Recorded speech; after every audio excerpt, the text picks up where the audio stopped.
I want to thank the United Nations office in Barbados in the Eastern Caribbean for convening this meeting, which brings together developmental partners in one room so that we can discuss the opportunities for the government of Saint Lucia and have a time to dialogue with multiple development organizations with a view to improve the delivery of developmental assistance to Saint Lucia and reduce implementation bottlenecks. We sometimes only speak bilaterally, but however, we seldom find time for our partners ever to speak among themselves about their work in Saint Lucia. I'm therefore very heartened by this initiative. I'm informed that this gathering is likely to be the first of its kind in Saint Lucia, and I welcome this forum and believe that it has the potential to significantly shape our developmental agenda in the years ahead. This forum happens to be quite opportune for many reasons.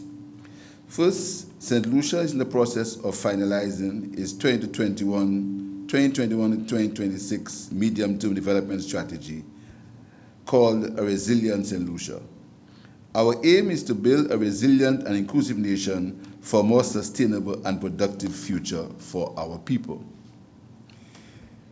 Sometimes, in speaking to members and people in bilateral bodies, they seem to think that the Caribbean is one space. It is one space, but every island in the Caribbean is uniquely different. Even among the islands of the OECS, there is a difference. Antigua is different to Saint Lucia. Saint Lucia is different to Dominica. There is a difference. So one size does not fit all. And sometimes I wonder whether our partners understand the complexities of these islands. In Saint Lucia, it rained for 1 hour, and it caused destruction and changed the lives of hundreds of people. And I am told that it was judged as a level 1 emergency, so we could get no assistance. This is the reality that we face, and I'm happy that our partners can sit and discuss with us the complexities of the situation in these islands. I doubt that these complexities have been fully analyzed. And we are asked all the time to deal with ratios. We need to have our debt to GDP at a particular ratio. We need to have our deficit at a particular ratio. But the lives of the people, how these ratios affect the lives of the people of these islands, I wonder whether it is properly understood. That you cannot tell someone about a low debt to GDP ratio when he can't send his children to school. It doesn't matter to him. Your debt to GDP ratio matters nothing to him. What he needs to do is to send his children to school. And all these islands are in a crime wave. And we ask ourselves, what's the reason for the crime wave? Why are these islands suddenly have got into a situation where people's lives do not matter? Why? The answer is complex. And I believe that if we can reduce poverty, if we can cause less children to go to school hungry, and children do go to school hungry, whether we believe it or not, it is a reality that we have to face. And our partners, and as we seek the goals of the SDGs, we have to understand that everyone will not get there together. These islands are under threat. We're under threat from climate change. In Saint Lucia, it has rained for about 6 weeks. What recompense we have for the rain that has fallen for 6 weeks. And we're told it's not a level 1 emergency. So we have to go to our already stretched fiscal situation to repair roads that were damaged by rain for the last 6 to 8 weeks. Where do we get the funding for the people who lost their livelihoods, who lost their furniture, who lost their home appliances, whose homes got damaged? Where do we get the support for them? But we will only hear about it when it is a massive hurricane and we lose substantial parts of our GDP. My message to you this morning, to the partners that are here, is that think about the uniqueness of our situation. Think about how we can forget the textbook theories and deal with the reality of the people's lives, what people are suffering from.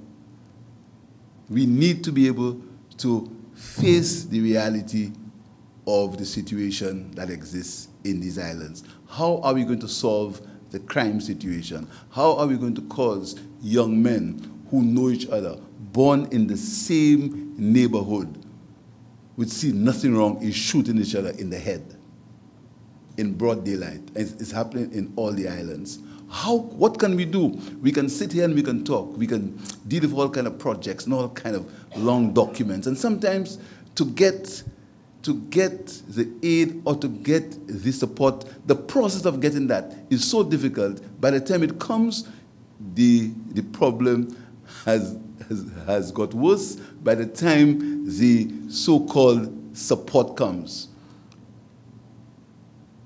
So I am very thankful for what is happening here this morning. But as Prime Minister, I have to deal with the reality of the situation. And I always say to technocrats, you must put yourself sometimes in the place of the politician who has to face the electorate frontally, who listens to, who gets all the complaints, who feels the pain, who feels the reality of life for many people. So I want us to be able to chart a course that will directly and in a timely manner help the most needy in our society. A course that will cause us to be able to respond to events like what happened on Sunday in a timely fashion. And I come to one of my pet topics, the Citizens by Investment program, which is under tremendous pressure from some of our friends in Europe, and they are our friends. It seems, as I said at the UN, that our development is being frustrated by bottlenecks all the time. We were in bananas, we were told that there was free trade and we could no longer have preferential treatment. Because it was a free trade, so our bananas could no longer have that kind of treatment. We tried tourism, we are in there, but the competition is great. We have to deal with many things, and the linkages are not what they ought to be. We've tried a CIP program, and it's under threat. Under threat because it is said, regardless of how we try to say to our partners that all the due diligence necessary is being done. We've said to them, help us to get that due diligence done properly. We are under pressure, and that seems to be one of the only sources where these governments can get, where our governments can get some income to deal with the day-to-day problems in our countries. So I want to call on our partners to put yourself in the place, put yourself in our place, and think about having to run a country where 1 hour of rain can create massive destruction. And we are lucky it caused destruction in a particular part of the island. If it was in parts of my constituency, it would have been a lot worse. This is the reality that we face. So I want to thank you for being here this morning. I'm sorry if I didn't give a prime ministerial speech, but I thought it was necessary to deal with the reality of the situation in Saint Lucia. So I did not stick to my notes. I'm very sorry about it. But it's not very often I get a time to speak to people who have the opportunity to see through their principles the reality of the situation. I thank you very much.